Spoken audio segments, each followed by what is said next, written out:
When it comes to King David, we tend to picture a mighty warrior who killed the giant Goliath, and engaged in many battles, such that the women came out of the town singing, "King Saul has slain his thousands, and David his 10,000s. But this fearless warrior who, once crowned king, is heard making this statement, "I am the chosen king, but Joab and Abishai have more power than I do. So God will have to pay them back for the evil thing they did." Who was Joab, and what was this power he had over David? Joab was one of 3 brothers. His brothers were Abishai, who was the oldest, and Asahel the youngest. Their mother was Zeruiah, the sister of David. So they were David's nephews, family, sons of his sister. When David was forced to run for his life from King Saul, he found a stronghold where he could hide. Abishai is mentioned in connection with David's flight from Saul. David found a safe place for his parents lest Saul attack them. The first time Joab's name appears in the Bible is in 1 Samuel chapter 26, where David is talking to Abishai, here called Joab's brother. The next mention of Joab is just after David has moved to Hebron. Abner, the commander of Saul's army, got into a battle with David's men under Joab's leadership. This was a time of war between the tribes under Saul's son, Ishbosheth, and the followers of David. Abner was compelled to kill Joab's youngest brother Asahel, to save his own life. A truce was called, and it seemed that all was settled. We find the 3 brothers in leadership positions in David's army. They are mentioned among David's mighty men, and finally Joab takes the city of Jebus, later named Jerusalem, and becomes David's army commander. Joab was an extremely strong and ambitious person. Abishai was the oldest, and extremely loyal to David. Asahel is mentioned number 6 in the list of the mighty men of David. Joab heard that David had made a treaty with Abner shortly after the battle when Asahel died.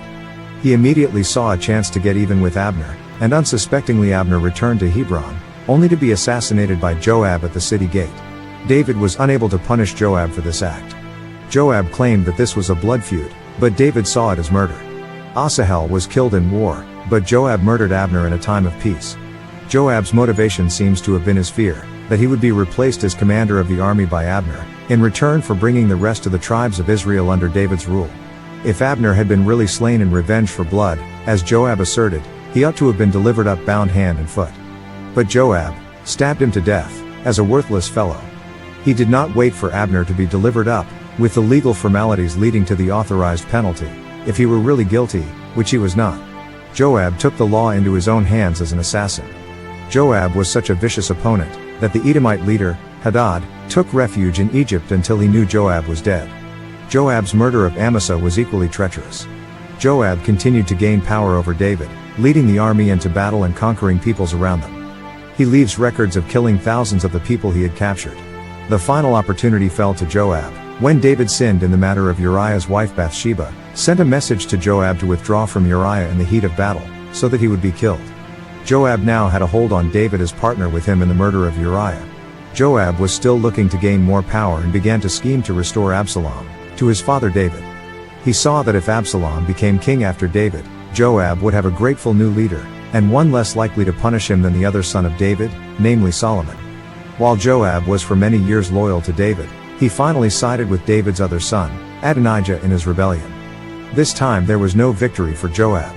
When David was on his deathbed, he was informed that Joab had fled to the sanctuary of the tabernacle at Gibeon, just near Jerusalem. There he clung to the horns of the altar of burnt offerings, hoping for mercy. This, however, afforded no protection, for the scripture clearly states that, "If a man willfully attacks another to kill him by cunning, you shall take him from my altar that he may die." He was dragged from the altar and killed by Benaiah on David's orders.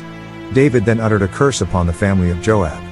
2 Samuel chapter 3 speaks of the descendants of Joab in terms of never having health, wealth, or long life. A mighty man allowed his passions and pride to dominate his life. It is not how well we start out, but how well we finish this life's race, that really counts.